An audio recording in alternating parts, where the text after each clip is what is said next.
오늘도 무사히 하루 보내셨습니까? 뉴스와이드 이상훈입니다.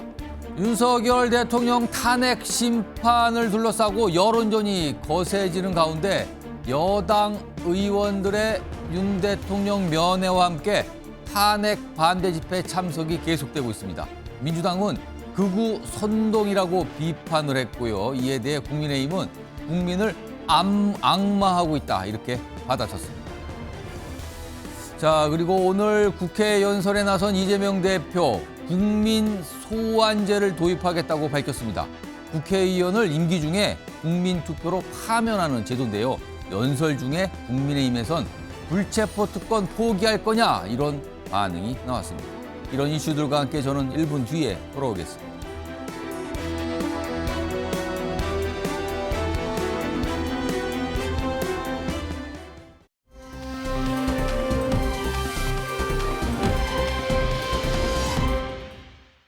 안전을 지켜주고 계시는 수많은 고마우신 다 이루어 주십시오.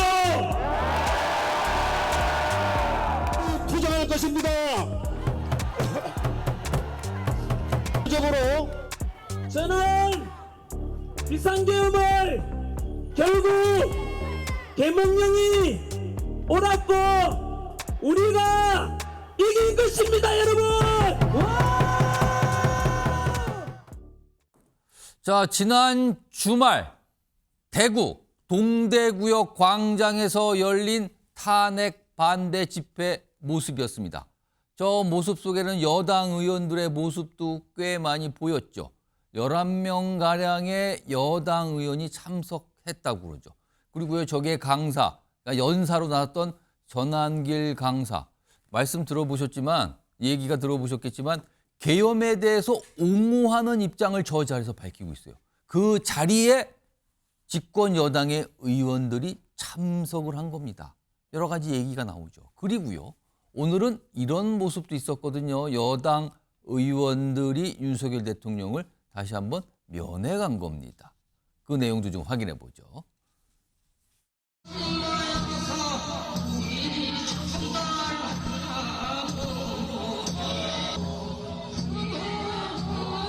국민들, 특히 청년들이 나라의 주인이라는 의식을 강하게 가지고 있다는 소식을 들어서 다행이라고 생각한다는 말씀도 하셨습니다. 자, 두 가지 장면을 영상으로 연속해서 시청자 여러분께 전해드렸는데요. 우선 처음에 나왔던 주말 동안 있었던 대구 집회 모습 화면으로 좀 정리해 보겠습니다. 경찰 추산으로는 한 5만 2천 명 정도 참여했다 이렇게 파악이 되고 있죠. 여기 보면 참석한 정치인이 누굴까 이렇게 보시면 국민의힘 의원들, 그러니까 TK 대구 경북 지역 11명 정도가 참석을 했다. 윤재옥, 추경호, 원영진 의원 등등등이고요. 그리고 국민의힘 소속 지자체장의 모습도 있었거든요. 이철호 경북지사, 그다음에 구미시장도 모습을 나타냈다는 건데요. 이런 집회 사진, 이게 위에서 본 이게 조감도처럼 본 사진이죠. 저런 내용까지만 알려지고 있는데요. 이 얘기 지금부터 두 분 모시고 좀 해보죠. 김성태 전 국민의힘 원내대표 나와 계시고요. 그리고 최재성 전 청와대 정무수석 자리하고 계십니다. 안녕하십니까? 예, 안녕하세요. 자, 우선 최재성 전 수석님. 지금 특히 저 대구 주말 동안 있었던 대구 저 집회 관련해서요. 일단 이 참석한 의원과 관련해서 여당인 국민의힘이 물어보면은 뭐 개별 의원들의 뭐 개별적인 행동이다. 뭐 당하고는 관련이 없습니다. 이런 설명이 나와요, 반복적으로. 그런데 저 대구 집회 사진이 국민의힘 홈페이지에 공식적으로 올라왔어요. 그 사진을. 그러면 이게 개별적인 행동이다라고 볼 수 있을지에 대한 생각이 좀 들고요. 그리고 오늘은 윤석열 대통령 접견이 또 한 번 있었거든요. 어떻게 보면 전체적으로 연일 윤석열 대통령 또는 탄핵 반대 또는 계엄에 대한 약간 옹호하고 있는 그런 지지층과 점점 접근하는 가까워지는 모양새거든요. 이거 어떻게 좀 보고 계십니까? 우선 뭐 부산도 마찬가지고요. 예. 대구 저 집회에 모이신 분들이 예. 전부 다 계엄을 옹호하거나 혹은 윤석열 대통령이 잘했다. 예. 라고 생각하시는 분만은 아닐 거거든요. 예.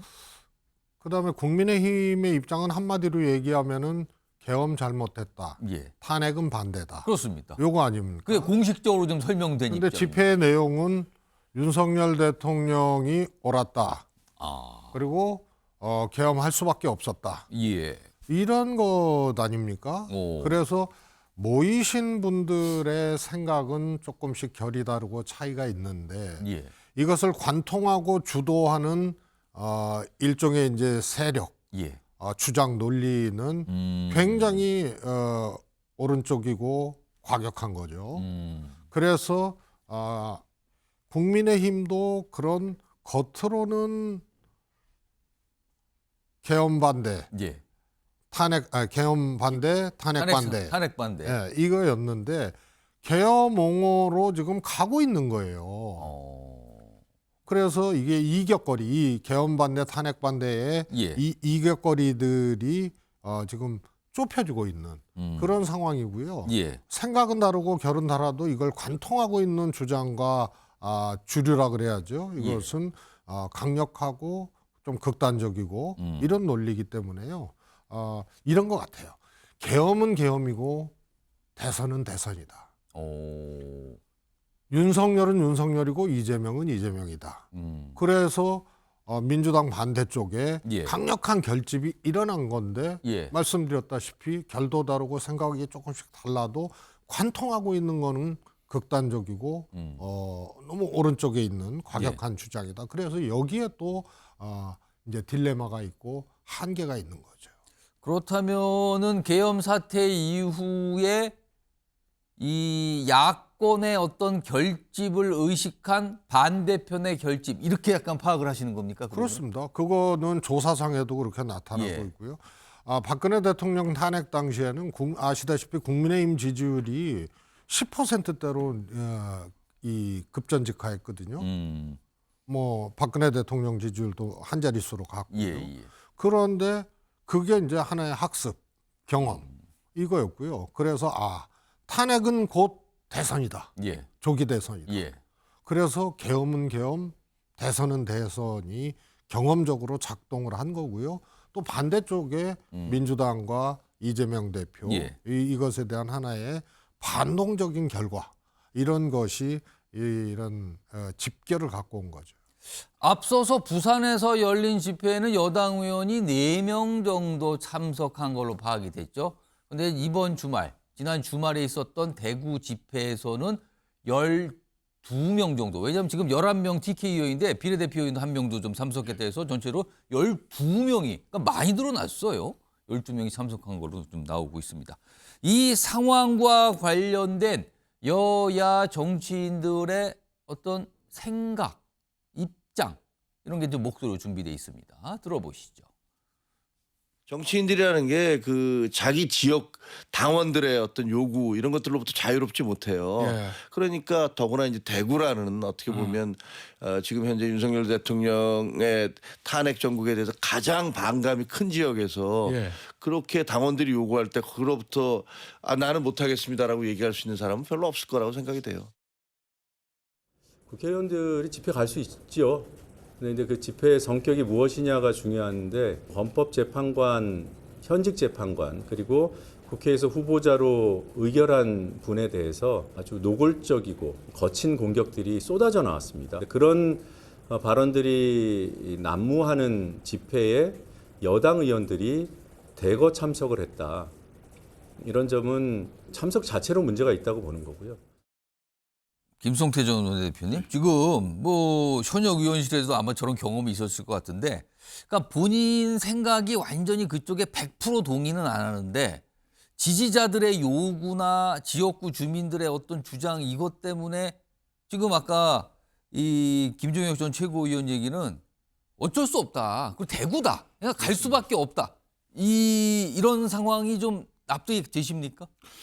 사실 정치인들은 표가 있고 사람이 모이는 곳이라면은 예. 때로는 뭐 무당이 큰 구슬을 하는데도 가서 축사를 하는 사람들이 정치인이에요. 예. 제가 왜 이런 뭐 우스개 이야기부터 먼저 하는가 하면은 지금 이 엄중한 정국에 있어 가지고 더군다나 대통령을 배출한 집권당의 그러니까 보수의 본영 중심 대구입니다. 예. 대구에서 그나마 저런 대규모 집회 시위가 이제 집회가 일어나는 부분에 있어 가지고 이게 뭐 경찰 추산은 한 5만 2, 3천 명 이렇게 5만 보지만 2천 명 정도를 추산했어요. 실질적으로 AI 기반을 가지고 항공사진이 분석된 그런 내용을 보면은 한 15만 명 정도. 그러니까 대구시청 공무원들도 대구시 역사상 가장 많은 집회 참여인이다. 저 정도 규모는 처음 본 거다. 처음 봤다. 이런 이야기를 하고 있지 않습니까?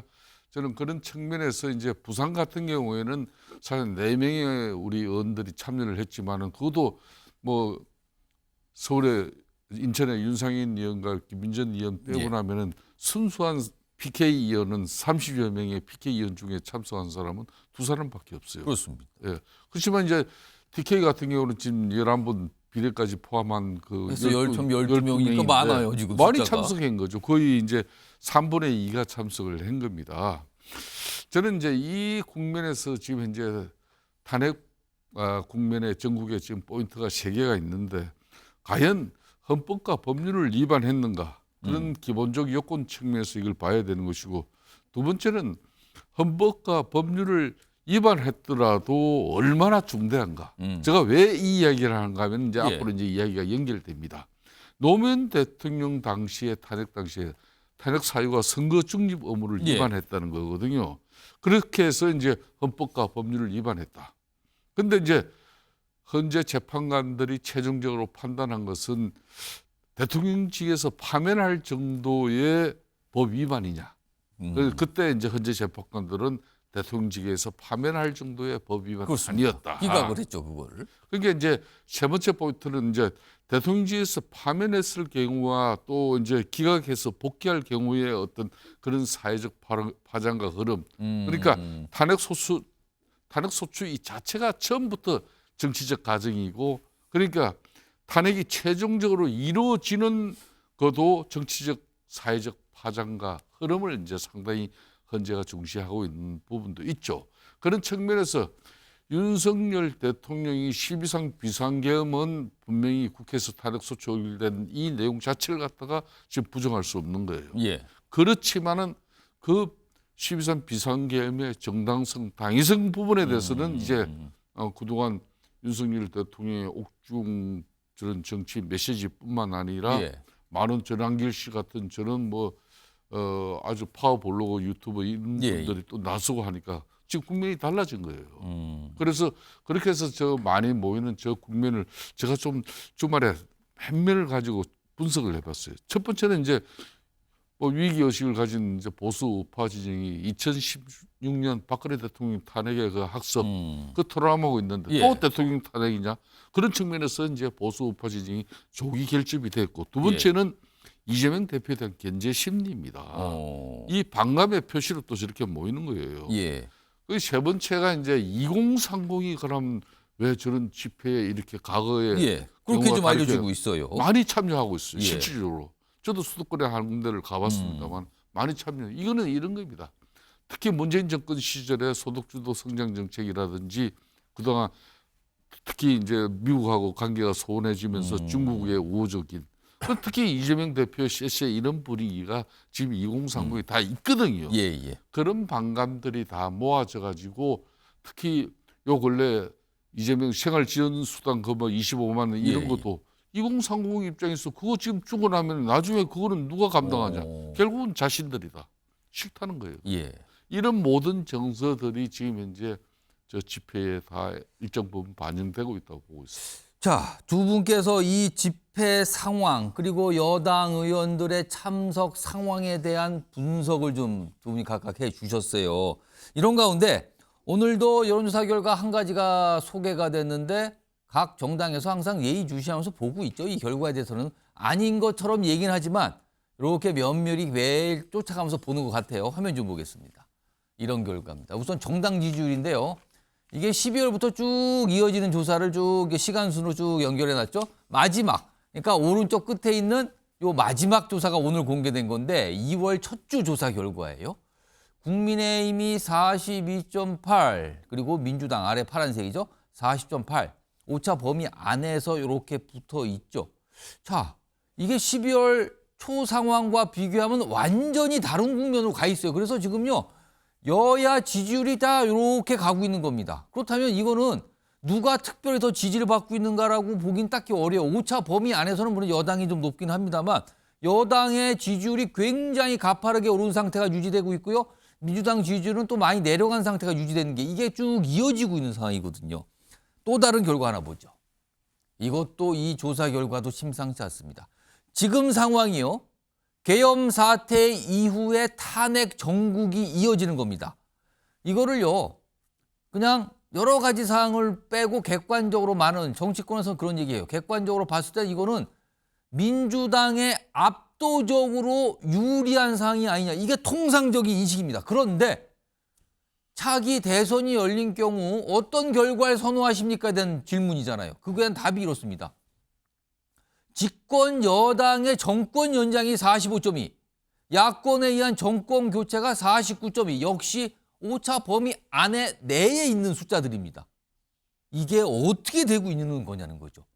정치적으로 압도적으로 유리하다는 평가를 받고 있는 이 상황인데도 정권 연장과 정권 교체는 거기서 거기인 숫자가 지금 나오고 있는 상황인 겁니다. 이런 가운데 앞서서 오늘 윤석열 대통령의 메시지에 한 가지 알려진 게 있거든요. 그 내용 좀 하나 좀 불러서 볼까요? 메시지를 계속 얘기해요. 오늘 청년 얘기도 했지만 동시에 이런 얘기도 꺼냈어요.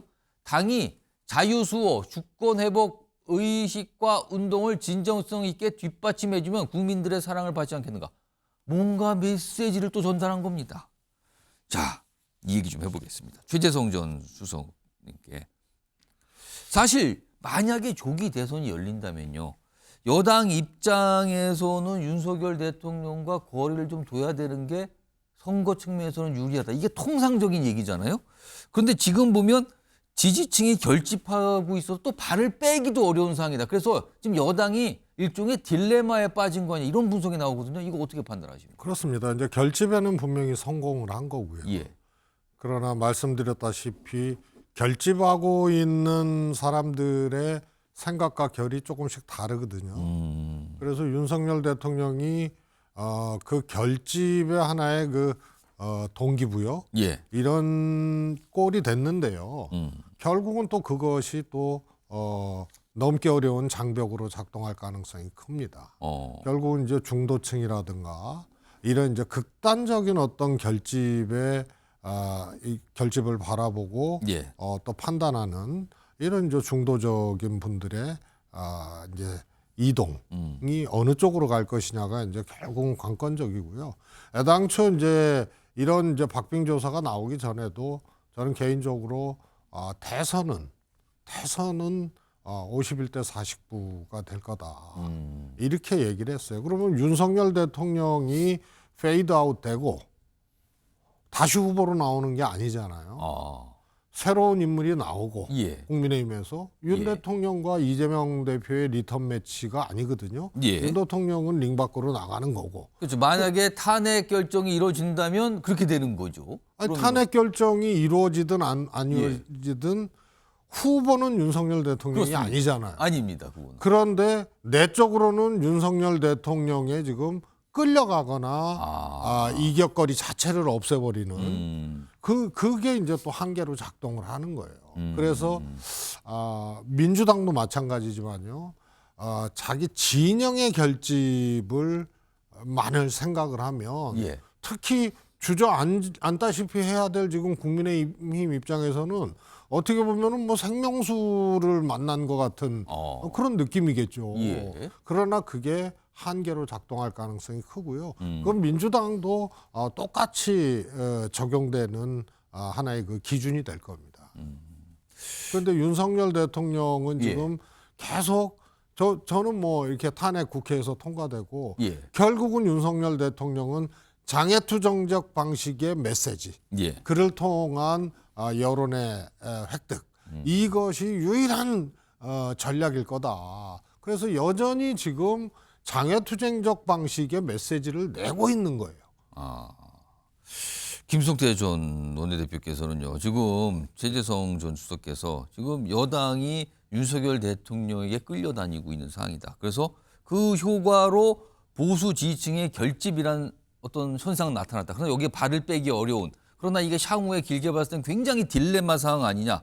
이거 어떻게 판단하십니까? 그러니까 이제 위기의 보수 우파가 조기 결집을 이룬 이 자체가 예. 지금 이제 국민의힘 입장에서는 이제 이렇든 저렇든 이제 헌재에서 탄핵 심판은 이루어질 것이고 예. 그 결과에 따라서 이제 민주당이든 이제 국민의힘이든 가장 전략적 사고와 전략적 판단을 국민적 정서에 맞추는 후보가 결국 이기게 돼 있어. 예. 그 정당이 그런 측면에서 뭐 오늘도 옥중 메시지가 나왔지 않습니까? 예. 계엄 타당성을 계속 정당성에 대해서 피력이 있는 거고 헌재 재판소에서 본인의 이제 진술도 바로 그런 내용이죠. 그러니까 이 계엄 선포는 헌법 절차가 정한 범위 내에서 이행했다. 예. 뭐 그렇기 때문에 나는 탄핵되어야 될 이유가 없는 것이 이게 이제 윤석열 그러니까 대통령의 계엄에 대한 정당성 주장을 계속하고 그렇습니다. 있거든요. 계속 이루어진 거죠. 그렇지만 이제 집권당인 국민의힘 입장에서는 대통령을 배출한 정당으로서 정치적 도리를 다하는 것과 또 앞으로 이게 이제 국민의힘이 계속 지금 현재 윤석열 대통령의 옥중 정치가 이루어지는 그런 포켓 정당의 이미지를 벗어나지 못하고 계속 그대로 유지된다 그러면은 국민의힘이 앞으로도 계속 윤석열 대통령만 바라보고 가겠다는 건지 예. 그런 측면에서 국민적 이제 쉽게 말하면 신뢰가 잃어버릴 수가 있는 것이죠. 그런 측면을 상당히 신중해야 되는 거고 윤석열 대통령 입장의 메시지 옥중 정치도 그런 부분을 조심해야 되는 거죠. 그렇지만은 제가 느낄 때 국민들의 이 생각은 국면마다 달라져요. 달라집니다. 예. 그러니까 안타깝지만은 윤석열 대통령의 탄핵 소추가 국회에서 이루어진 그 자체를 부정할 수는 없는 거예요. 예. 대통령을 만든 집권당으로서 공정한 사법 절차와 정치적 편향성을 걷어낸 그런 탄핵 심판이 되어야 한다는 지극히 상식적인 정치 행위에 대해서는 국민들이 납득하고 이해를 할 것이에요. 그렇지만은 그런 지극히 절제된 임계점을 어디선까지 우리 국민들이 예. 용인해주고 납득해 줄 것인가. 저는 그 부분을 국민의힘 입장에서도 대단히 이제 중하게 봐야 된다. 이렇게 보고 지금의 흐름은 이제 이재명 대표에 대한 국민적 반감과 또 국민 반감과 또 이재명 예. 대표가 앞으로 조기 대선에서 자신만을 위한 이 그라운드가 되기 위한 그런 사법 절차에 대해서 국민적 반감이 있다는 걸 국민 여러분들이 바로 이 여론조사를 통해서 예. 반영하고 있다는 거예요. 그러니까 국민의힘 정당 지지율이 작년 12월 탄핵소추가 이루어진 비상계엄 당시에는 불과 20%대였어요. 민주당은 50%대. 그렇습니다. 더블 스코어 넘었는데 예. 그동안에 집권당 국민의힘이 뭐 당정간 협의를 통해서 이 엄동소란의 민생 경제를 뭐 잘 챙겨서 예, 올라가겠습니까? 아닌 거거든요. 이건 반사적이에요. 이재명 대표에 대한 반감과 또 조기 대선에 대한 너무 급하게 그냥 밥숟가락을 든 그런 민주당에 대한 경계의 그 목소리, 그 여론이 지금 여론에 반영되고 있는 겁니다. 아무튼 예. 윤석열 대통령과 이재명 대표가 이제 민주당 대통령 후보가 예. 된다면 리턴 매치처럼 되면은 예. 국민의힘이 재집권하기 어렵죠. 그런데 인물은 윤석열 후보가 아닌 다른 인물이 후보가 되겠지만 예. 리턴 매치처럼 돼버리는 만약에 그 분위기로 구도. 예, 지금 이런 보수 결집을 해서 예. 국힘 지지율이 상승하고 민주당하고 박빙 지지율까지 간 거 아니에요? 탄핵 이전 상황하고는 계엄 이전 상황, 계엄 직후 상황하고는 완전히 다른 거거든요. 그런데 이게 결국은 윤석열 대통령의 주장, 그림자 이런 것이 딱 붙어 있게 되는 그런 상황이고요. 아까도 말씀드렸지만 대구에서 저렇게 인파가 모이고 한 거는 보수의 심장 대구가 그 집회를 관통하고 있는 주의 주장이 예. 헌재 쓸어버려라. 이런 이제 파괴의 심장이 되고 극우의 심장이 되는 장면이거든요. 예. 저건 다시 말해서 윤석열 대통령과 이재명 대표의 리턴 매치와 같은 상황으로 국민의힘이 가고 있는 거예요. 저는 그 부분에 대해서 최재성 수석의 또 지적은 상당 부분 일리 있다고 예. 저는 봐요. 지금 사실상 민주주의의 근간은 법치고 또 법원은 최후의 보리지 않습니까? 그러니까 보수의 우위는 바로 이 대목이었어요. 예. 그러니까 법치를 중시하고 그렇게 해서 민주주의는 지켜진다고 이렇게 본 건데 지금 뭐 사법 절차라든지 또 헌재의 심판 저런 절차가 분명히 절차적 정당성에 중대한 하자가 발생할 수 있을 정도의 지금 여러 가지 문제점이 있는 것 사실이에요. 예. 그렇지만은 그 헌재나 또 뭐 기존 사법 절차 자체를 갖다 아예 무시하는 그런 집회 시위에서의 그런 예. 좀 강성 가격적인 목소리가 주류를 잃어버리면은 이거는 위험해질 수도 있는 거죠. 알겠습니다. 자, 이게 그러니까 민주당에서는 계속 탄핵을 빨리 탄핵 심판 빨리 나와야 된다. 그 여당에서는 좀 헌재에 대한 문제 제기를 계속하고 있고 이 상황에서 또 일각에서는 또 헌법재판소를 뭐 습격을 모의했다 이런 게 또 수사가 들어가고 이런 복잡한 상황까지 가고 있거든요. 일단 정치권과 관련된 여러 가지 모습이었고요. 다음 주제는 여러 가지 상황과 여러 명의 인물이 좀 등장하거든요. 일단 그 주제로 넘어가 보겠습니다. 자, 방금 전에 대구 집회 말씀드렸는데 지금 대구 5만 집회가 키워드인데 뒤에 지도가 보여요. 지금 이 지도를 보니까 대구, 천안, 그리고 광주가 잡혀 있습니다. 이렇게 집회. 지금 예정된 곳이 또 천안과 광주가 있다는데 이 주제로 좀 가보겠습니다. 아까 첫 번째 주제 하면서 전할길 강사의 어떤 주장 나왔는데 구체적으로 어떤 주장을 집회에서 내놨는지 좀 자세히 들어보겠습니다. 만약 헌법재판소가 대통령을 탄핵시킨다면 그것은 우리 대한민국의 헌법을 정면으로 위배하는 것이 되고 대한민국의 반역자이자 헌법 정신을 유린한 민주주의의 역적이며 제2의 의사오적으로 역사에 기록될 것입니다. 한국사 강사라서 그런가요? 그러니까 을사오적에 좀 비유를 하면서 상황을 설명을 했는데 이런 주장을 내놨어요. 그 집회에서 주말 동안 대구에서 열린 그 집회에서요. 그리고요 또 한 가지 좀 많은 분들이 이게 귀를 이렇게 잘 기울이며 들었던 내용 중에 하나가 조기 대선을 말하는 여당 국회의원들에서 맹비난을 합니다. 그리고요 이에 대해 여당 정치인의 반응도 좀 있었어요. 들어보시죠. 국민의힘 의원 중에서도 조기 대선을 말하는 자들도 있던데 부모님이 멀쩡하게 살아계시는데 제사상 준비하는 혼의 자식과 뭐가 다르겠습니까? 눈치 보면서 머뭇머뭇거렸던 것 모두 용서할 테니 이제부터는 윤석열 대통령 탄핵 반대와 직무 복귀에 우리 다 같이 한 목소리를 내어주실 것을 부탁드립니다. 전한길 선생 한 분이 국민의힘 108명보다 낫다라는 어떤 한간의 얘기, 단지 대통령 한 사람을 보호하고자 하는 게 아니라 자유민주주의 체제 수호를 위해서 싸우고 있는 게 아니냐. 그래서 국민의힘 의원들도 앞장서서 자유민주주의 체제 수호를 위해서 싸워달라라는 어떤 국민적 요구가 그런 식으로 표현하지 않았나 이렇게 보고 있습니다. 김성태 전 국민의힘 원내대표가 제가 두 가지 질문을 드릴 테니까 그게 동의하시는지를 좀 말씀해 주면 좋겠어요. 우선 전한길 강사가 국민의힘 의원 108명보다 낫다. 이 부분에 동의하시는지. 그리고 또 한 가지 그리고 지금 윤석열 대통령을 탄핵시키면 이게 제2의 을사오적이 되는 거고 조기 대선 말하는 국민의힘에 대해서 맹비난했거든요. 이 주장에 동의하십니까 혹시? 저는 뭐 사람이 많이 모이는 그런 군중 집회에 가면은 예. 보통 연사들은 이제 개강됩니다. 본인이 흥분해요. 예. 그러니까 본인 평상시 생각을 절대 저렇게 쏟아내지는 못할 겁니다.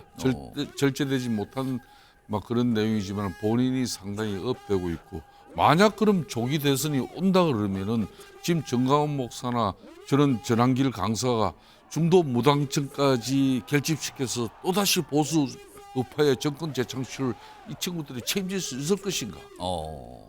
제가 그렇게 한번 물어보면은 지금 이 현상에 대해서는 그러니까 이제 윤석열 대통령이 앞으로 사법 절차나 또 헌재 심판에서 정치적 공정성 그런 이 중립성이 유지된 가운데 지금 헌재 재판관들의 상당히 그 정치적 편향성이 크게 문제되고 있잖아요. 이런 걸 우려한 입장의 목소리를 저런 방식으로 내는 거죠. 좀 그게 이 수위가 높아졌고 약간 어떻게 보면 과장됐다 이렇게 보시는 그렇습니다. 겁니까? 그렇기 때문에 이제 또 윤상현 의원은 어떻게 저 전한길 강사 한 분이 명식이 뭐 국회의원 108명 여당 국회의원보다 국민들로부터 낫다라고 지금. 선택받은 이 108명 국회의원들보다 낫다는 말을 자신이 저렇게 할 수 있는 것은 저는 바람직하지 않아요.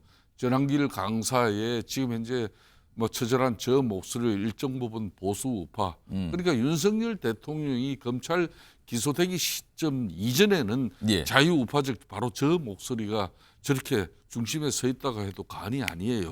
그런데 문제는 기소가 된 시점 이후에는 중도 확장론으로 이렇게 당의 스탠스나 또 주요 스피커 목소리들이 좀 달라질 줄 알았는데 되려 그렇지 않아요. 그냥 저 상태가 계속 유지되고 있는 것은 그만큼 윤석열 대통령의 옥중 정치가 영향을 또 행사도 하고 있고 그런 측면에서 이 헌재 심판이 결정나기 이전까지는 어떤 잠재적 주자들도 쉽게 말하면 정치 행위가 있어서는 안 된다는 우리 보수 우파 진영의 하나의 공식을 만들고 있는 건데 이 자체가 대단히 위험하죠. 이미 이재명 대표는 우클릭을 통해서 또 민주당 자체가 이재명 대표의 대선 캠프인데 상당히 지금 긴밀하게 움직이고 있는데 과연 국민의힘은 그냥 윤석열 대통령과 올로 나싱으로 그냥 뭐 죽으면 같이 죽고 살면 같이 사는 이 방식이 맞는 것인지 뭐 그 부분에 대해서는 이제 깊게 고민을 해야 될 문제입니다. 최재성 전 수석께서 보시기에 앞서서는 여러 가지 목소리 들어봤는데 지금 전한길 강사의 저런 주장, 저게 이제 대구에서 5만 명이 넘게 모인 집회 자리에서 여당 의원들도 참석한 가운데 나왔던 주장입니다. 저게 저런 주장과 저런 입장이 지금 여당인 국민의힘을 향한 어떤 지침? 약간 이렇게 판단하신 분도 있어요. 이거 어떻게 좀 보십니까? 저는요 민주당에서 한 2년 전부터 윤석열 대통령 탄핵 또 퇴진 이것을 요구하는 이제 시민들 집회 여기에 나가는 국회의원들이 있었어요. 민주당이 방침을 정해라. 아닌 것 같다. 그래서 정당이 그거는 이제 국민들 몫인데 정당이 탄핵 집회 이런데 의원들이 나가고 이건 아닌 것 같다. 그리고 그 의원들 자유의사에 맡기지 말아라.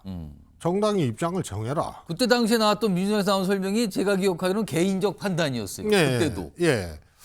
그리고 민주당은 어떻게 보면 탄핵과 특검 이 두 가지로 그냥 씌워진 거예요. 실제로 그런 모습들을 보여왔죠. 제도권은 제도권의 언어와 제도권의 방식이 있지 않습니까? 지금 전한길 강사의 저 주장은 제가 뭐 민주당 소속이지만요. 하나도 동의할 만한 게 없어요. 그런데 국민의힘 이 지지층들이 열광하고 또 결집을 하고 있잖아요. 그래서 저것이 하나의 이 생명수이자 한계로 작동을 한다는 거예요. 만약에 거꾸로 생각해 봅시다.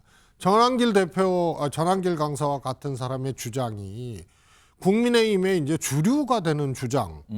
그것이 대구의 집회거든요. 그래서 이 민주공화정 체계를 파괴하는 언어, 헌법재판소 쓰러뜨려야 된다는 언어. 그럼 본인이 헌법학자가 돼서 탄핵을 인용을 하면 이건 헌법에 위반하는 거라고 하고 재판관 5명을 언급하면서 마은혁 재판관 후보는 아직 임명이 안 됐지만요. 여기까지 거론하면서 제2의 일사오적이라 그러는데 그럼 만약에 8명이 찬성하고 6명이 찬성하고 전원 찬성하면 그러면 윤 대통령이 임명했던 헌법재판관도 전부 을사육적, 을사팔적, 을사구적이 된다는 얘기예요. 저 논리에 저는 동의할 수가 없어요. 그러면 관전자라고 할 수 있는 양쪽 진영에 결집되지 않은 예. 그럼 중도층이나 이런 분들이 저런 장애의 저 전한길 강사와 같은 사람이 주장하고 얘기하는 대로 끌려가는 예. 그런 정당의 모습을 보고 저 정당을 예. 믿고 나라를 맡기자 또 재집권을 시켜줘 이렇게 가겠냐고요. 그래서 저게 약인 것 같지만 저는 독이라고 생각하고요. 윤상현 의원처럼 심지어는 전한길 강사 한 명이 108명의 여당 의원보다 국힘 나았다. 의원보다 낫다는 말이 있더라고 하면서 스스로를 폄하하고 정당 자체를 국민의힘 자체를 하나의 전한길 강사 한 명의 근수만도 못 미치는 걸로 만드는 거 아니에요. 그래서 저거는 중도층이라든가 많은 국민들의 신뢰를 스스로 깎아먹는 거기 때문에 약인 것 같지만은 저는 반드시 독이 된다. 자, 지금 이 부산에서 열렸던 그리고 지난 주말에 대구에서 열렸던 이런 집회가 또 일정이 좀 잡혀 있거든요. 화면을 좀 보겠습니다. 지금 보면은 서울에서 있었죠. 맨 처음에. 그리고 부산 그리고 대구 있었는데 천안 이번 주에 천안에 있고요. 이번 주말에 또 광주에 일단 예정을 하고 있었어요. 근데 이거는 강기정 광주시장의 얘기에 따르면 이제 불허한다. 이 집회는. 아니 어딘데 어디 와서 이런 집회를 합니까? 약간 이런 반응이 나왔거든요. 자, 이와 관련해서 야당 내에서 나온 목소리도 있었습니다. 들어보시죠. 5.18 그 신성한 그곳에서 내란 세력을 옹호하는 집회를 허락했다가 만약에 광주 시민들과 불상사가 날 수도 있으면은 허락하지 않는 게 당연한 것도 아니에요. 예. 저는 그런 의미로 봅니다. 안전을 그리고 위해서. 찾아올 걸 찾아와야지. 전한길 씨인지 뭐 김한길 씨인지는 모르지만은 그분이 5.18 거기가 어디라고 거기 와서 하겠다는 거예요. 김성태 전 원내대표님, 광주시장은 저 집회를 불허하겠다 이렇게 일단 생각을 밝혔다고 나오는데 어떻게 좀 보십니까? 헌법의 집회 시 표현의 자유는 대한민국의 기본권, 그 권리 자체를 갖다 특정 어느 지역에서는 그게 행사 안 되어진다 그러면 그건 국민이 납득할 수 없는 거죠. 강기정 시장 입장에서 물론 민주당 이제 당원이고 민주당에서 공천을 받아서 강주시장이 되는 사람이고 내년 또 선거를 앞두고 있지만은 어느 특정 지역에서 물론 이제 우리 보수 우파 진영에서는 강주는 참 어려운 지역이죠. 그렇다고 해서 만일 강주를 패스해버리고 천안으로 올라가고 또 뭐 그러니까 다른 곳은 하고 다른 거기만 곳에서 빠졌다. 강주를 빼면 이건 무서워요. 아예 그냥 강주 시민 자체를 무시한 차별된 그런 차별화된 의식에 대해서 더 큰 문제를 제기할 거예요. 그런 측면에서 강기정 강주시장 입장에서는 정치적 저런 입장으로서 그러니까 자기 그 강주 지역 내에서는 정치적으로 이득을 볼지 모르지만은 큰 틀의 대한민국 민주주의 그리고 헌법의 가치 측면에서는 적절한 처신 태도가 아니다. 저는 그런 측면에서 전한길 저런 강사가 강주에서도 뭐 보수 우파에 대한 그런 뭐 선명한 입장, 강력한 주장도 강주 시민이 수용할 수 있는 그 포용심, 그 배려야말로 대한민국이 더 앞으로 나아갈 수 있는 민주주의 아닙니까? 알겠습니다. 최재성 전 수석께서는 어떻게 보세요? 강기정 광주시장께서는 안 된다 이런 방침이다 이런 게 나왔는데. 그래서 정치가 있어야 돼요. 우리가 이제 광주에 국민의힘도 그 경험이 있고요. 문재인 대통령도 한때는 광주 민심이 떠나서 광주에 가지도 못했어요. 어려움이 좀 있었죠. 그리고 그때 당시 16년 총선 당시에 광주 오지 마라고 후보가 민주당 후보가 그런 적도 있고요. 그리고 국민의힘 광주 5.18 행사 가가지고 여기 무슨 낯으로 왔느냐 이렇게 이제 비판도 받고 지적도 받고 막 그런 적도 있잖아요. 그런데 이게 제도권이 아니거든요. 전한길 강사와 같은 분이 주도하는 집회예요. 그런데 이게 광주 다른 데에 경찰 신고해서 집회를 하면 아무 문제가 안 되는데 5.18 민주광장이에요. 그런데 광주 분들이나 저도 그렇게 생각합니다. 윤석열 대통령의 계엄을 막은 것도 저는 광주의 경험과 광주 정신이었다고 보고요. 지금 탄핵 소추 과정이나 내란죄 등의 아. 형사재판 과정에서도 12.12 쿠데타 5.18 판례들이 예. 지금 적용되고 있는 하나의 이제 기준이라고 믿고 있잖아요. 국회를 봉쇄한다든가 이런 행위에 대한 이제 판결들이 있잖아요. 그래서 5.18이 윤석열 계엄을 막았고 5.18이 탄핵과 형사 재판을 관통하고 있는 경험이자 학습이자 정신이다라고 생각하는데 예. 다른 데도 아니고 그 광장의 허가권이 광주에 있는데 광주시에 있는데 다른 데서 집회를 하면 되죠. 거기에 한 것 자체가 저는 충돌적이고 파괴적이고 예. 하나의 이 뭐라 그럴까요? 장애의 제도권 밖에서 주도하는 사람들이 하고 있는 일종의 예. 극우적 정치적 행위고 시도라고 보여지는 거예요. 예. 그래서 하필이면 5.18 민주광장이냐 이거예요. 당연히 광주시장은 안 된다라고 얘기를 하죠. 그래서 그 장소를 선택하고 그 집회 허가를 장소 사용 허가죠. 예. 이거를 내달라고 하는 행위 자체가 저는 파괴적이고 충돌을 야기하는 거고요. 예. 거기에 국민의힘이 휩쓸리면요. 그것은 제도권 바깥에 그냥 휩쓸리는 거하고 똑같아요. 알겠습니다. 지금 전한길 강사가 등장했던 그리고 계속 일정이 잡히고 있는 이 집회, 뭐 탄핵 반대 집회라고 통상 표시됩니다만 그 나온 주장 보면 계엄에 대해서 뭐 계몽령 이 발언도 계속 나오고 있는 상황이거든요. 이런 가운데 대구에서 주말 동안 열렸던 이 집회에 어떤 분은 모습이 있었고요. 또 다른 어떤 분은 모습이 없었다. 오늘 정치권에서 이 얘기를 좀 하셨거든요. 자, 일단 모습이 있었던 분, 그분의 목소리 영상으로 확인해 보겠습니다. 여러분 덕분에 하나님이 이 나라를 보호하사 대한민국 만세 맞죠? 그 어디에 나옵니까? 동해물과 백두산이 마르고 닳도록 하나님이 보호하사.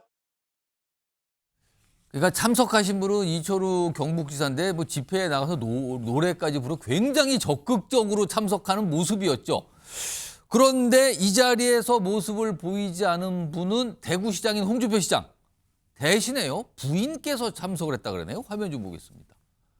여기 보시면 홍준표 대구시장의 아내 되시는 이순삼 여사께서 본인의 이게 사진을 전한길 씨와 찍은 사진을 저렇게 찍어서 올린 거예요, 지금. 그러면서 그 집회에 참석했습니다. 그러면서 이렇게 알린 거예요, 오늘이요.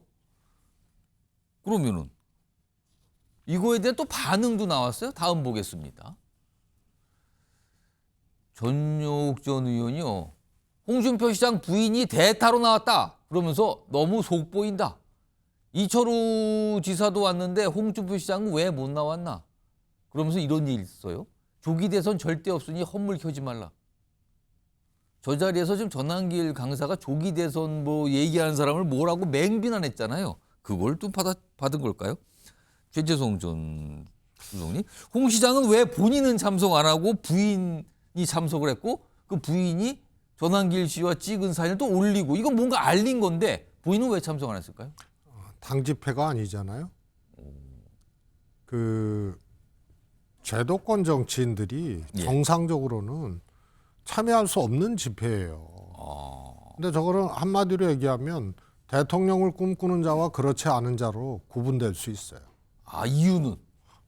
대통령 할 생각이 없는 사람들, 애당초. 예. 그런 사람들은 편승해서 저 제도권 바깥이 주도하는 뭐 저나 많은 이 국민들이 예. 동의할 수 없는 내용들을 주장하는 그것이 관통하는 그것이 주도하는 예. 거기에 그냥 휩쓸려 가는 거거든요. 그러나 대통령이 꿈인 자, 대통령을 꿈꾸는 자는 예. 저것이 훗날 어떻게 기록될 것인지 저게 덧날 수도 있다. 아는 거죠. 아니 윤석열 대통령이 계엄을 일으켰고 탄핵이 돼서 조기 대선이 된다고 칩시다. 그런데 계엄 옹호하고 헌법재판소 잘못됐다 그러고 예. 심지어는 쓸어버리자 그러고 서부지원 난동했고 그것을 주동하고 그것을 끌고 나갔던 그 집회에 대통령이 되려는 자가 가 있으면 표 받을 수 있겠어요? 그래서 저거는 뭐 굳이 따지자면 대통령이 되려는 자는 못 간다. 그런데 그런 생각에서 본인은 갈 수가 없으니 부인이 대신 갔다 이렇게 되는 거예요, 그러면? 대통령이 되려는 자인데 예. 부인을 대신 보냈는지 짜고 보냈는지는 몰라도 예? 저 정도 흔적은 남겨야 되겠다는 또 그래 전혀 또 모른 이 척하긴 보수의 결집 현장이 있는 거죠. 그러니까 모른 척하기는 어렵고 그만 뭐 상황을 고려할 때 부인은 참석한 거 아니 일단 추정인데요. 그리고요 아까 잠깐 말씀하셨어요. 이게 민주당 내에서는 지금 이철우 경북지사가 여기 참석을 했거든요. 이 부분에 대해서 약간 문제 제기하는 목소리가 나왔어요. 들어보겠습니다. 애국가를 이철우 지사가 불렀는데 현직 도지사가 대규모 집회 앞에 나가서 가사를 아예 바꿔서 불러요.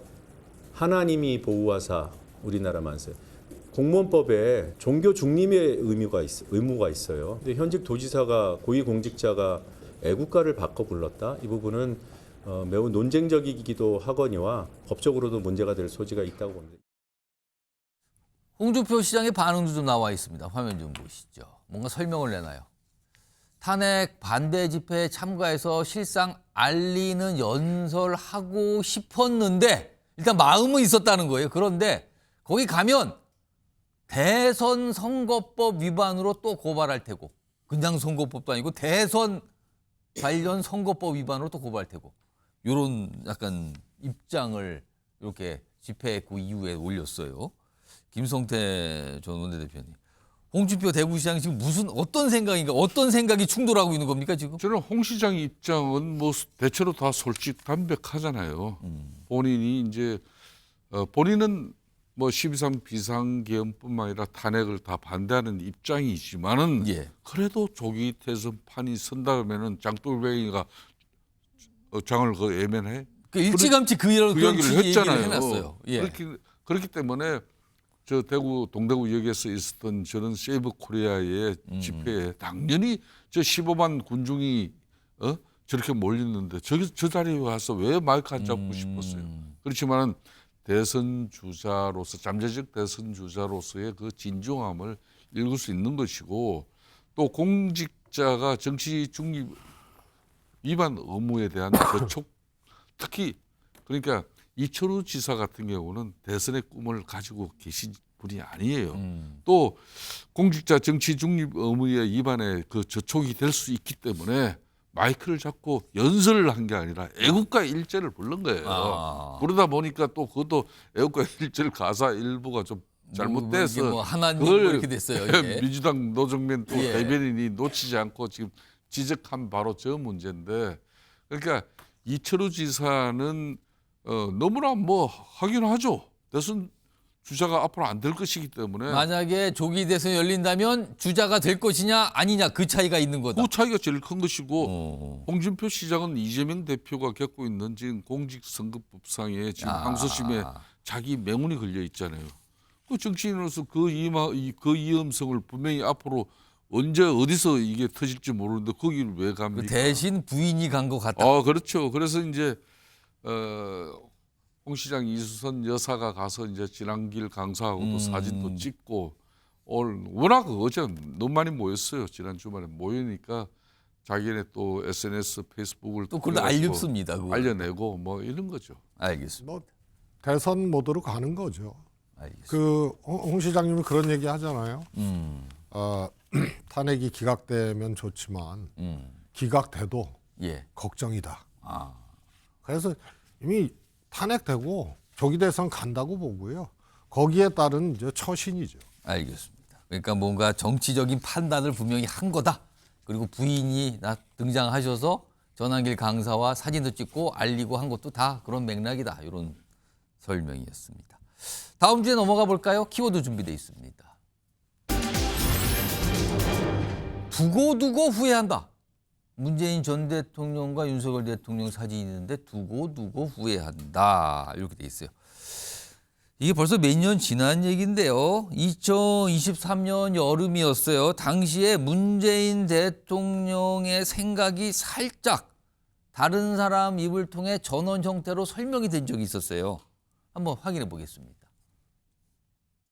그렇지만 나중에 이제 시일 한참 지나고 나서 애초에 내 구상은 어찌 보면 실패했고 내가 검찰총장 임명을 후회한다라는 말씀을 한 적이 있습니다. 대통령께서 민정수석실의 비서관들한테 제가 이제 70평생 살면서 여러 정부를 경험해 봤지만 지금처럼 이렇게 못하는 정부는 처음 봅니다.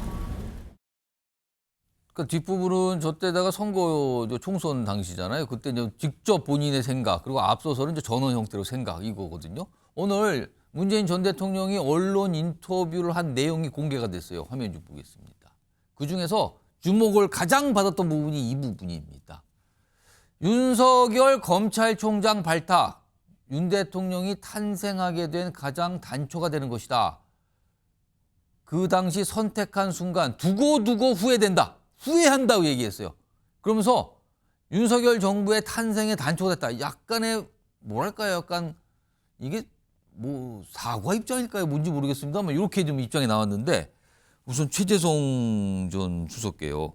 그동안 저 부분 이재명 대표의 강성 지지층이 계속 압박했던 부분 아닙니까? 지금 윤석열 정부 탄생의 1등 공신이 문재인 정부다, 문재인 전 대통령이다, 그리고 그거에 대해서 잘못했다 계속 압박한 건데 사실상 그 비판을 수용하는 셈일까요? 이거 어떻게 봐야 됩니까?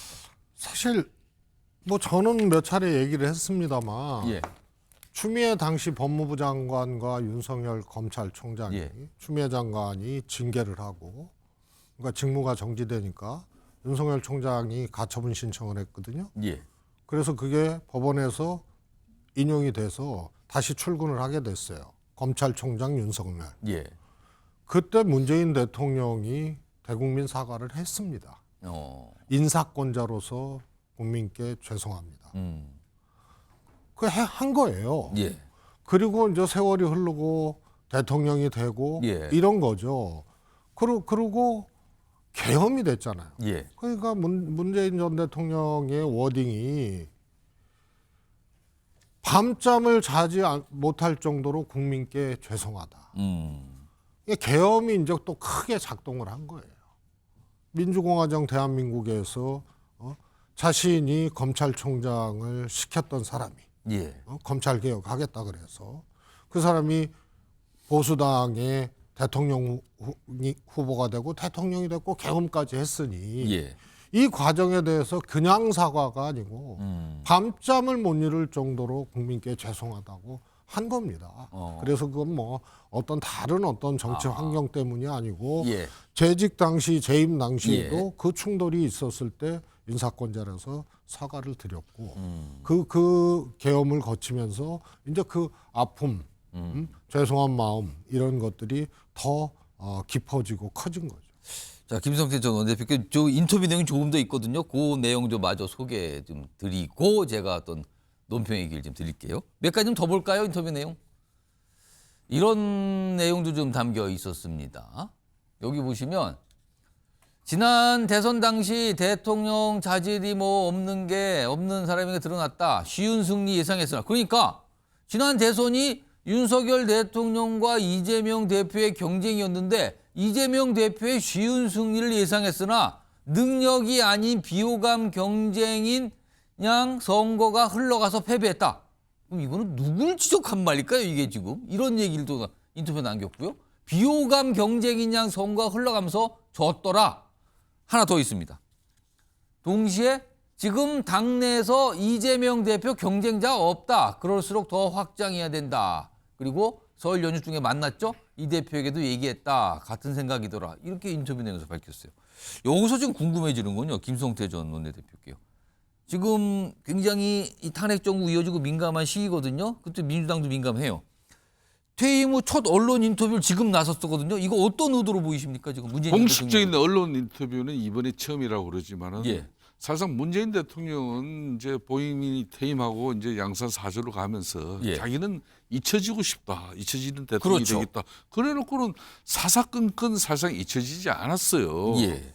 찾아오는 사람을 통해서 때로는 뭐 자신이 직접 어디 행사에 가서든 어떤 형태로든지 입장을 비력했고, 이번에 저 발언은 사실상 윤석열 대통령, 헌재 심판을 앞둔 윤석열 대통령을 탄핵을 기정사실로 만드는 고도의 정치 행위적 발언이라고 저는 봐요.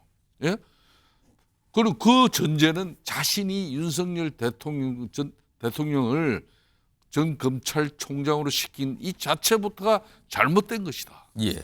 그런 사람이 대통령이 돼서 역대 대통령 중에서 70평생 정치 경험했지만은 이렇게 잘못하는 대통령 처음 봤다. 이런 거거든. 이런 이야기를 이렇게 한꺼번에 쏟아내는 이유가 뭐겠습니까? 헌재에서는 이거는 뭐 탄핵 기정사실로 가고 앞으로 조기 대선이 오면은 예. 이재명 대표 당신 또 대통령 이번에는 실수 않고 되기 위해서는 당신 비호감, 반감 이걸 털어내야 되는데 그러려면은 당신이 지난번 뭐 작년 4월 총선을 통해서 예. 공천 배제하고 뭐 또 허리 많은 친문 인사들 이렇게 뭐 내쫓고 또 멀리한 이런 부분에 대해서 당신 반성하고 사과하고 앞으로 나 잘 모시고 그 사람들 앞으로 중용해서 예. 앞으로 정권을 잡으면은 같이 회복하겠다는 어떤 그런 약속해라. 그 메시지를 저렇게 내는데 본질은 고도의 저하 정치 행위라는 걸 윤석열 대통령 탄핵을 기정사실로 하면서 윤석열 대통령을 지금 현재 탄핵을 반대하고 또 우리 범보수 진영을 넓어가지고 중도진 무당층까지 지금 현재 일정 부분 지지가 되고 또 집회 시위에도 참여가 되고 있는 이런 부분에 대한 확실한 견제적인 발언 이상 이하도 아닙니다. 자, 그러니까 지금 굉장히 탄핵 정국이 이어지면서 여당도 야당도 굉장히 민감한 시점에 굉장히 많은 내용을 담고 있는 문재인 전 대통령의 언론 인터뷰가 오늘 공개가 된 겁니다. 그 내용 좀 전해드렸고요. 다음 이슈 넘어가 보죠. 영상으로 만나보겠습니다. 대화하고 교정하며 타협해야 합니다. 모두가 함께 잘 사는 잘사니즘은 새로운 비전으로 제시하고 싶습니다. 창의와 자율의 첨단 기술 사회로 가려면 주 4일 근무 국가로 나아가야 합니다. 52시간 처리하시는 거예요, 그러면? 잠깐만 기다려 보세요. 이게 품격을 좀 지키시라니까. 국민이 행복한 나라를 만드는 우리 공복들의 사명을 새기면서 그 첫 조치로 국회의원 국민 소환제를 도입하도록 해보겠습니다.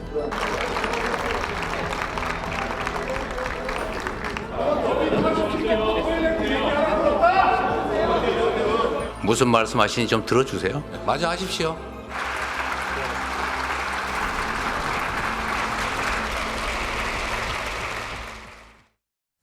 자, 국민 소환제 얘기를 꺼냈거든요. 그리고 이게 물론 이게 어제 정도부터 미리 예유가 됐었어요. 아, 국민 소환제 도입 얘기를 할 것이다. 근데 실제 했거든요. 근데 이제 반응들이 보이시죠. 여당에서는 국민 소환제 얘기 꺼내니까 뭐 불체포 특권 포기는 뭐 안 합니까? 뭐 이런 얘기가 반응이 나왔잖아요. 오늘 저 연설이 끝나고 기자들이 좀 추가 질문을 했는데 글쎄요. 똑 부러진 답을 이재명 대표가 내놓지는 않았어요. 일단 그 모습도 확인해 보죠. 국민소환제 참석률 기준이요. 몇 퍼센트 넘으면 파면? 국민소환제가 개헌으로 다뤄야 할 사항이라는 지적이 있는데 이 부분은 어떻게 보십니까? 문재인 대통령도 개헌안에 넣었었거든요. 그래서 이게 개헌으로 추진되어야 한다는 게 어떻게 생각하십니까?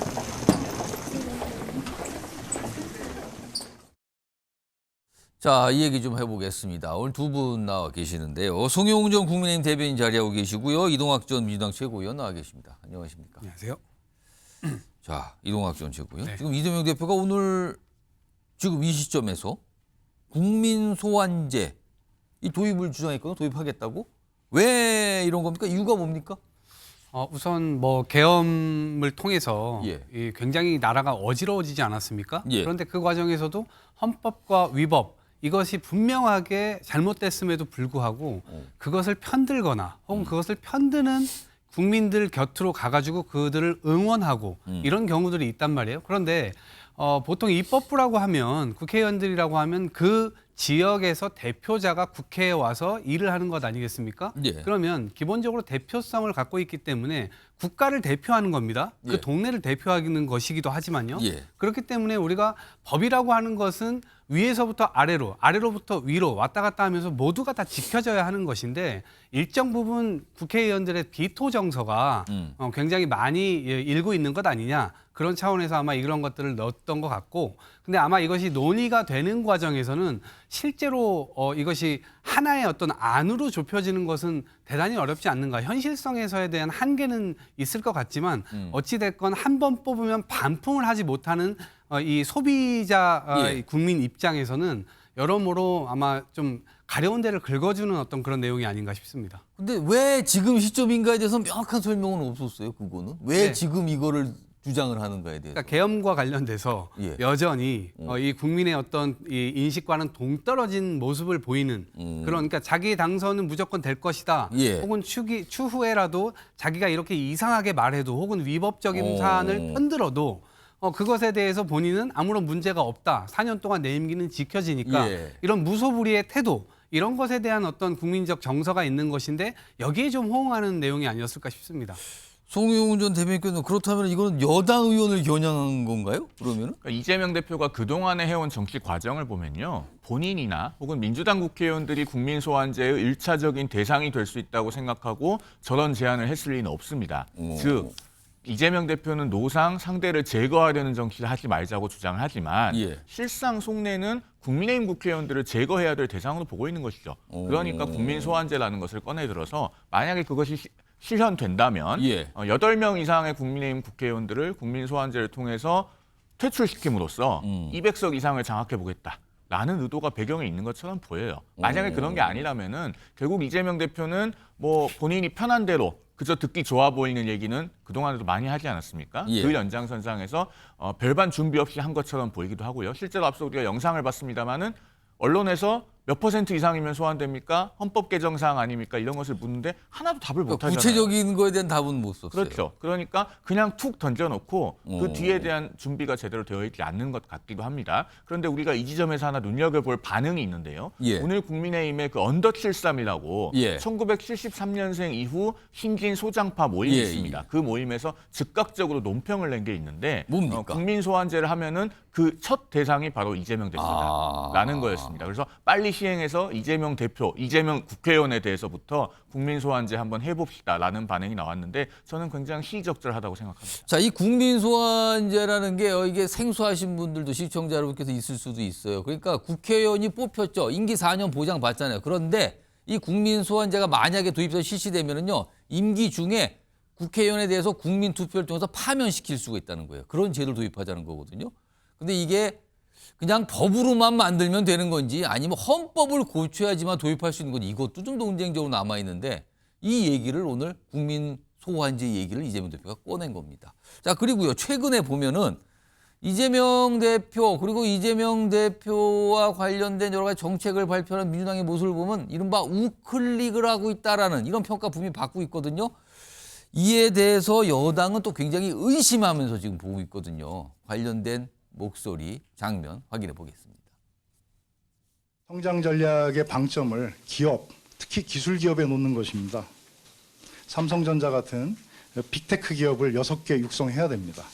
우리나라에 헥토콘은 딱 2개 기업이 있습니다. 삼성전자와 하이닉스가 있습니다.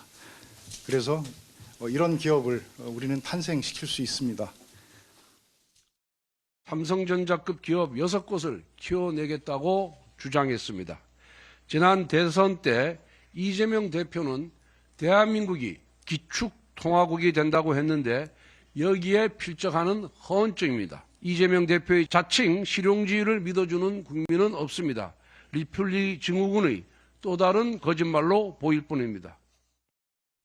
리플리 증후군은 계속 거짓을 얘기하는데 뭐 스스로 믿고 뭐 이런 그런 약간 현상을 나타나는 거잖아요, 지금요. 송영훈 전 대변인. 최근에 이재명 대표의 약간의 우클릭 행보, 뭐 단적으로 말하면 막 경제 성장 이런 얘기를 강하게 하고 있고요. 그리고 지금 이 과거에 민주당이 주장했던 것과는 완전히 이 방향을 달리하는 어떤 정책적 방향을 계속 얘기를 하고 있거든요. 아까 삼성전자급 뭐 기업 6개 육성한다 이런 것도 어떻게 보면 경제 성장을 강조하는 부분인데 이게 보수 정당에서나 나올 법한 얘기가 이런 평가 받았는데 여당에서는 굉장히 지금 비판적입니다. 지금요. 국가와 국민의 미래를 책임지는 보수 정당은 이렇게 책임 못 질 이야기하지 않습니다.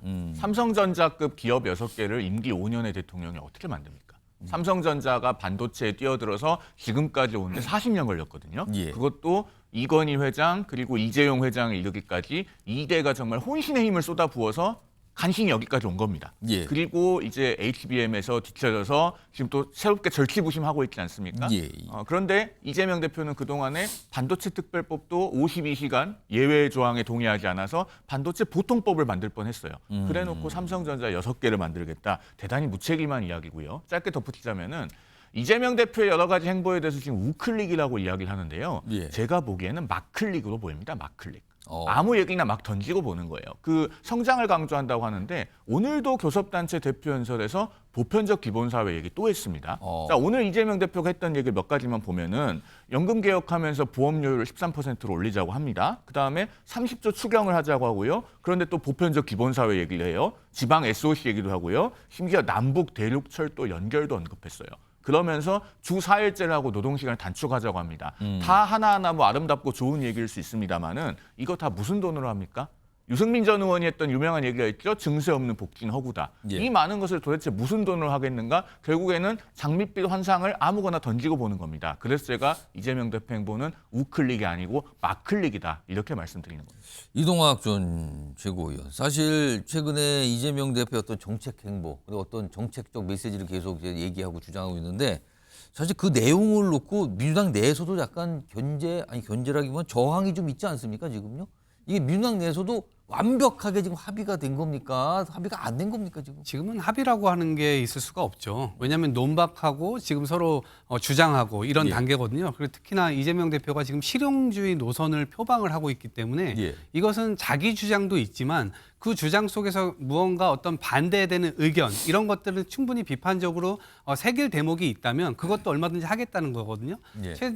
지금 최근에 얼마 전에 52시간제 가지고 예. 토론회 장을 열었잖아요. 예. 기본적으로 이재명 대표는 이 노동시간을 좀 줄이자. 그리고 노동시간을 너무 길게 해가지고 그거로 인해서 과로사하는 그런 대한민국 과연 선진국 맞냐 이런 문제인식을 가지고 있기 때문에 그런데 한켠에서는 어찌됐건 거기만 좀 특별하게 좀 하자라고 하는 주장들이 있으니 토론회 장을 여는 거거든요. 그러니까 자세와 태도에 대해서 이 굉장히 많이 실용주의적 노선으로 지금 바뀌고 있는 것이고요. 오늘도 이를테면 지금 이 여당에서 할 법한 주장들을 굉장히 많이 했거든요. 예. AI 반도체 예. 관련해서도 미래 산업에 집중적으로 투자하고 그다음에 재생에너지나 방위 산업 같은 경우도 집중적으로 앞으로 육성을 해내겠다. 그래서 결국에는 성장 전략을 토대로 해서 국민들의 어떤 기본권에 해당하는 주거라든가 교육이라든가 이런 것들에 대해서도 충분히 재원이 갈 수 있는 그런 선진국으로 가보자라고 하는 비전을 제시를 했기 때문에 앞으로도 이러한 실용주의적 노선은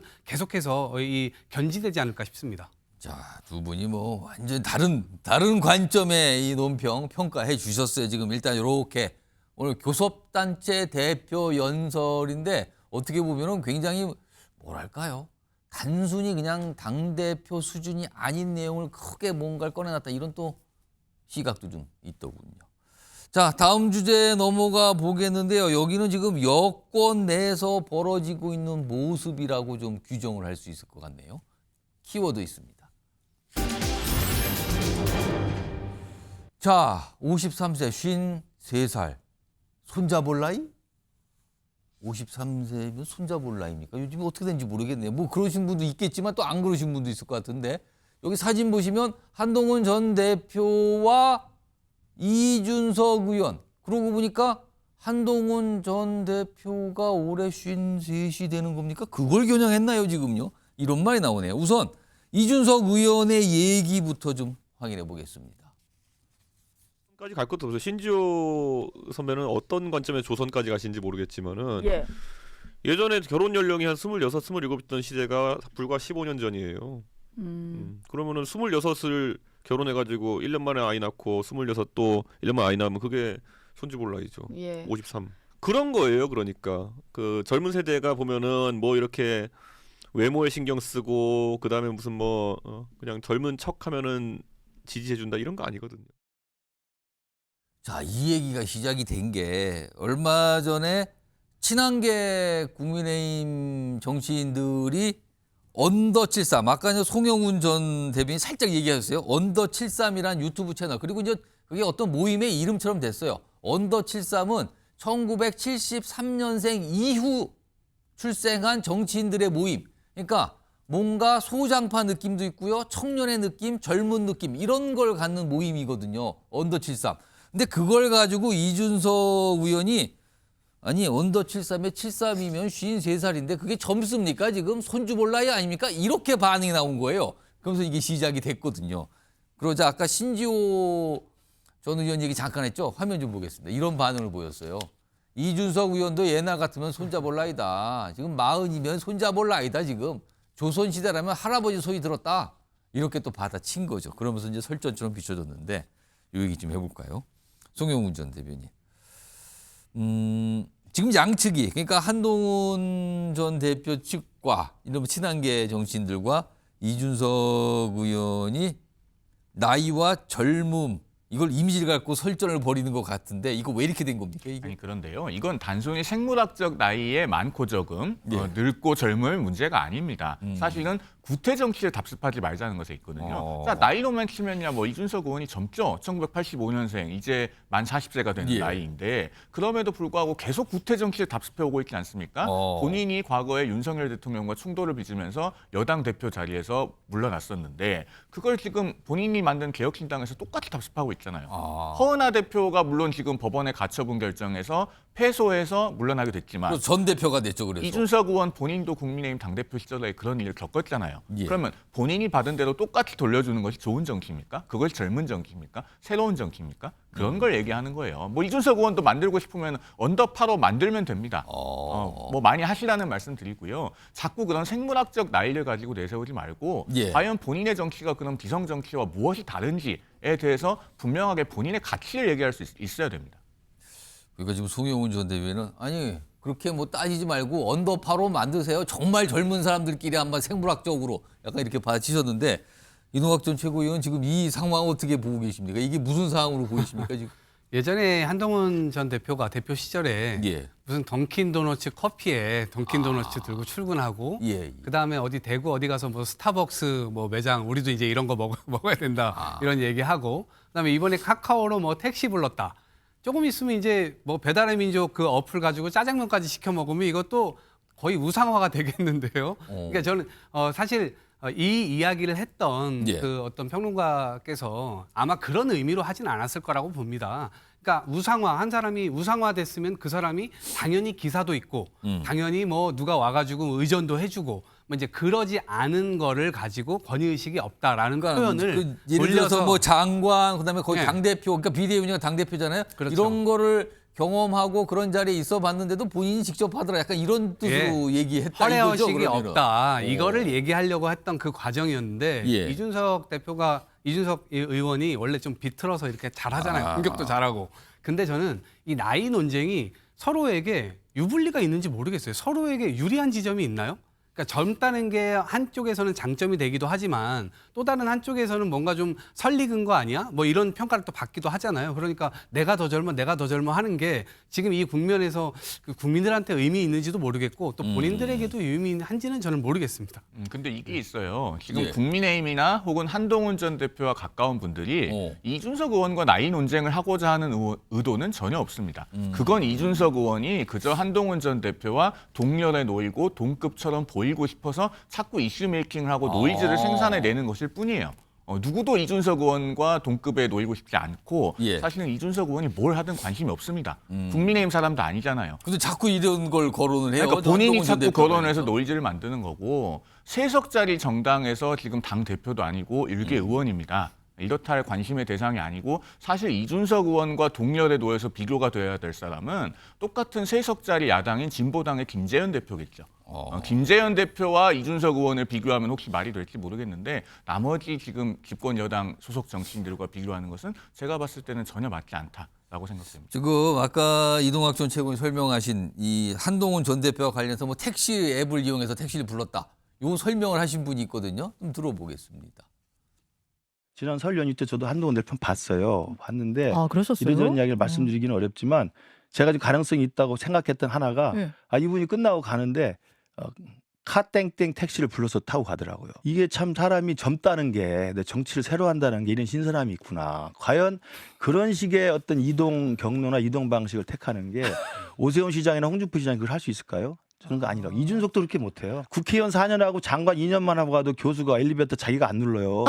보좌관이 눌러줄 기다리죠. 오, 이동학 전 갑자기 오세훈 시장하고 홍준표 시장 얘기도 했나요? 아까? 그렇습니다. 예, 홍준표 시장. 갑자기 그래서 비교를 했네요. 한동훈 전 대표 지금 택시 부르는 걸 가지고 어떻게 들으셨습니까? 그러니까 이제 기존의 국민의힘의 후보군들로 되시는 분들이 아마 다 60대 이상이실 겁니다. 70세에 거의 가까우신 분들도 계시고 아마 그런 점에서 이런 분들은 아마 의전에 익숙해진 어떤 그런 상태이기 때문에 본인이 뭔가를 직접 다 해가지고 의전 없이 딱 가지고 직접 대중교통 이용하고 이러한 것이 불가능할 거다라는 점에서 한동훈 대표를 띄우려고 했는데 사실은 이준석 이 의원 같은 경우는 훨씬 더 그것에 친화적인 사람이거든요.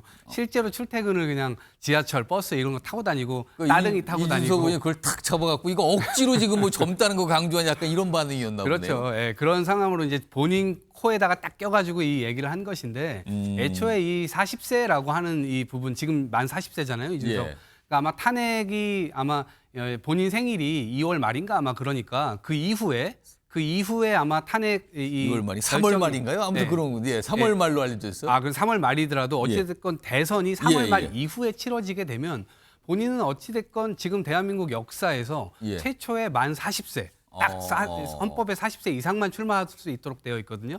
그러니까 만 40세 대통령 후보로서 아주 젊음을 그냥 강조하고 싶은 그런 전략이 아마 제가 볼 때는 하나 있는 것 같습니다. 그런 차원에서 보면 아마 나이 얘기만 나오면 본인은 다 참전하려고 하지 않을까 싶습니다. 지금 방금 전에 화면에 나온 게 있어. 다 나이 얘기가 있었어요. 세 인물이 김종인 전 비대위원장은 차기 지도자는 70년대생 이후 출생한 사람. 그러니까 생년월일 앞에 7자가 들어가야 된다 이거죠. 이 얘기를 꺼내놨고요.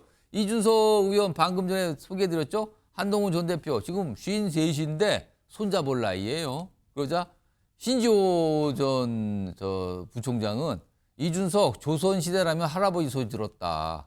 조선 왕조 시대에 정치해라.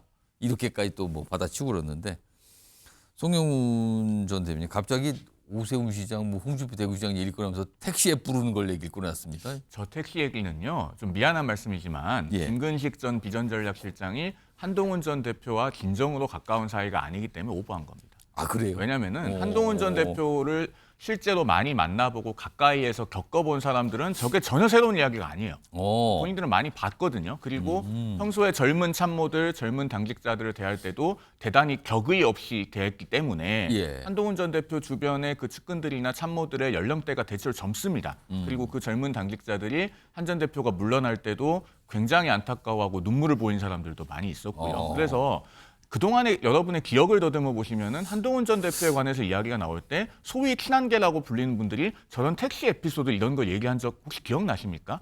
없어요.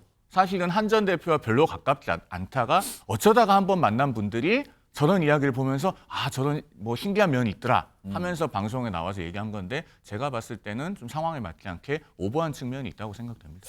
자, 이런 상황에서요. 친한계 정치인으로 꼽히신 분이 이번에는 오세훈 시장 얘기를 해요. 앞서서 김근식 전 실장이 이 택시앱 얘기하면서 오세훈 시장 얘기하는 거는 살짝 지나간 건데 오세훈 시장은 뭘 해야 된다고 주장을 하는 목소리가 있었어요. 들어보겠습니다. 저는 오세훈 시장님이 입장을 분명히 해야 된다고 생각을 해요. 그러니까 비상계엄에 대한 입장을 항상 뒤에서 찔끔찔끔 얘기하시잖아요. 자기 본인이 주도해서 얘기를 하시는 게 아니라 되게 한동훈 대표가 다 얘기를 하고 나면 나중에 뒤에서 그렇게 얘기를 하신단 말이에요. 근데 분명한 입장을 밝혀주셔야 돼요. 책임 있는 정치인이잖아요. 자, 송영훈 전 대변인. 이런 얘기가 지금 김종혁 전 최고위원이 나왔거든요. 향후에 만약에 조기 대선이 열릴 경우 오세훈 시장과 한동훈 전 대표는 경쟁자 또는 지지층이 겹친다. 뭐 이런 것까지 생각한 걸까요? 뭔가 입장을 밝히라고 그러네요, 지금요. 뭐 그렇다기보다는 예. 원래 그 라디오나 유튜브에서 정치 대화라고 하는 게 맥락이 있지 않겠습니까? 예. 질문이 있으니까 답이 나왔겠죠. 그런 측면이 있을 거고 사실 제가 개인적으로 전망하기로는요. 만약에 조기 대선이 현실화된다면 예. 국민의힘 내부의 후보 경쟁 구도는 계엄에 가장 강력하게 반대했던 사람 그리고 탄핵에 가장 강력하게 반대했던 사람 이 두 후보 간의 경쟁이 될 가능성이 굉장히 높습니다. 지금 김문수 장관이 이제 그 탄핵에 대해서 가장 그 부정적인 그렇죠. 반응을 가장 강한 보이면서 반대죠. 여권 내에서 주목을 받고 있지 않습니까? 그런데 한편으로는 본선에 가면은 민주당은 이른바 계엄동조당이라는 프레임을 펼칠 것이 너무 명확관화하기 때문에 예. 그러면은 그런 프레임으로부터 자유로울 수 있는 후보가 누구냐 여기에 대해서 본선 경쟁력의 측면에서 또 많은 관심들을 가질 겁니다. 그렇기 예. 때문에 계엄에 가장 강력하게 반대했던 후보 그리고 탄핵에 가장 강력하게 반대했던 후보 간의 구도가 될 가능성이 높은 것이고 그 외의 나머지 주자들은 상당히 어중간한 포지션에서 존재감을 잃게 될 가능성이 높아요. 그러면은 김종혁 전 최고위원이 지적한 부분을 사실 뭐 오세훈 서울시장이나 그 밖에 다른 정치인들이 이것을 어떤 네거티브로 받아들일 것이 아니고 사실 거기에서 새겨들을 부분이 있습니다. 왜냐하면 오세훈 서울시장 같은 경우에 사실 어떤 입장을 가졌는지 우리가 기억하지 못하는 분들이 많거든요. 예. 그것은 그만큼 결정적인 순간마다 입장이 명징하지 않았다는 의미이기도 해요. 그러면 앞으로 만약에 조기 대선이 현실화됐을 때 어떻게 본인의 존재감을 찾을 것인가 예. 여기에 대해서 좀 경청할 만한 부분이 있는 것이고 사실 그 계엄이 있었던 당일 밤에도 한동훈 전 대표가 3번에 걸쳐서 공개 메시지가 나오고 나서 예. 오세훈 당시 서울시장은 0시 19분이 돼서야 첫 반응이 나옵니다. 그 정도로 상당히 텀이 길었어요. 근데 우리 모두가 사실 그때 생방송으로 어떤 상황들이 펼쳐지고 있는지 보고 있지 않았습니까? 그러면은 위기의 순간에 있어서 누가 가장 빠르고 정확하게 판단할 수 있느냐 이런 지점에서 또 비교될 수 있는 요소가 있거든요. 그런 것들을 김종혁 전 최고위원이 복합적으로 지적을 한 것이 아닌가 그렇게 보여집니다. 말씀 듣고 보니까 그래도 친한계 정치인들이 뭔가를 오세훈 시장을 보고 좀 의식하고 있는 거 아닌가 또 이런 생각도 들기도 하네요. 지금 굉장히 관심 있게 보고 있다는 뜻도 될 것 같기도 한데요. 이런 상황에서 방금 말씀하셨죠. 김문수 장관. 이게 뒤늦게 알려졌습니다. 누구를 만났다고요. 보겠습니다. 누구를 만났는지요. 이게 지난 3일에 김문수 장관이 이명박 전 대통령을 만났어요. 전직 대통령을 만났다라는 거는 그렇게 간단해 보이지 않거든요. 더군다나 김문수 장관 최근에 조기 대선을 가정한 여론조사에서 여권 1위를 달리고 있는 상황이거든요. 그런데 지난 3일에 만났다는 겁니다. 설명이 나오죠. 신년 인사하러 간 겁니다. 뭐 이런 거 조기 대선 뭐 계엄 이런 거 자꾸 그러는데 그런 얘기 없었어요. 관련 없어요. 이런 반응입니다. 자, 그럼 오늘 김문수 장관의 목소리 좀 들어볼까요? 확인해 보겠습니다. 그냥 인사하러 갔습니다. 신년이 되고 그래서 제가 인사를 하러 그리로 찾아뵀습니다. 현안을 꼭 말씀드리러 간 것은 아니고 인사차 이제 갔는데 사실 대통령만 안 계시는 게 아니고 밑에 총리도 없고 장관도 없고 또 장관 임명하지도 못하는 이런 거는 얼마나 큰 국가적인 손해냐 하는 것을 저도 듣고 상당히 참 가슴 아팠습니다. 이런 것은 빨리 극복을 해야 되는데 제일 좋은 거는 대통령께서 빨리 복귀하시는 것이 제일 좋지만 빨리 복귀하는 게 가장 좋다 이런 입장을 좀 밝혔네요. 이동학 전 최고위원. 네. 이명박 전 대통령 MB를 만난 김문수 장관. 이거 어떻게 봐야 됩니까? 김문수 장관은 벌써 15년 전인가요? 그때도 이명박 대통령 시절에도 박정희 대통령 그리고 세종대왕, 정조 이거 다 합친 것보다 반만년의 역사에서 최고의 이 리더다라고 MB를 치켜 세운 적이 있습니다. 당시에도? 네, 그러니까요. 그때도 이미 뭐 굉장히 가까운 관계였고 지금도 그 관계는 유지를 하고 있겠죠. 근데 인사차 갔다 하더라도 지금은 시국이니만큼 정치적 해석이 곁들여질 수밖에 없는 겁니다. 그래서 지금 이미 본인이 지금 1위를 본인이 어리둥절할 겁니다. 본인은 1등을 지금 하고 있기 때문에 사실은 제가 볼 때 김문수 그 장관의 행동이라든가 말이라든가 이런 것들이 지금 FM이에요. 어떻게 볼 때? 왜 그러냐면 지금 대통령이 지금 이 탄핵 당할 위기에 처해 있고 그렇기 때문에 다시 돌아올 거다라는 확신을 계속해서 지지층에게 주는 말을 하고 있거든요. 그래서 자기는 대선 준비 안 한다. 뭐 이렇게 하지만 실제 MB 대통령을 만난 건 뭡니까?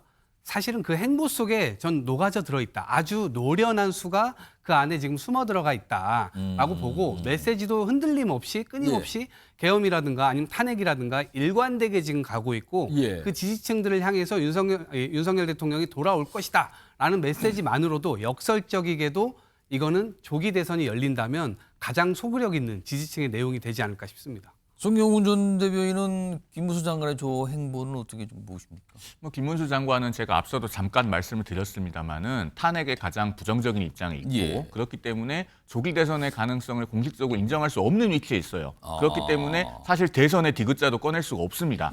그렇기 때문에 그 제약 조건 안에서 본인이 할 수 있는 최대치를 하고 있는 것으로 보여져요. 이명박 전 대통령을 예방한다든가 그런 것들이 사실 일종의 정중동으로 고도의 정치 행위를 하고 있는 것이죠. 그러나 제가 알고 있기로는 김문수 전 장관과 가까운 분들, 김문수 장관과 가까운 분들 중에서 이미 조기 대선의 가능성을 염두에 두고 여러 가지 물밑에서 모색을 하고 계시는 분들도 있는 것으로 알고 있습니다. 그런 일 들으셨어요? 그렇습니다. 그렇기 때문에 아마 그 주변에서 여러 가지 건의 내지는 움직임이 있을 것으로 보이고 다만 그것을 김문수 장관이 본인이 공식화하지는 않겠죠. 저는 그렇게 예상합니다.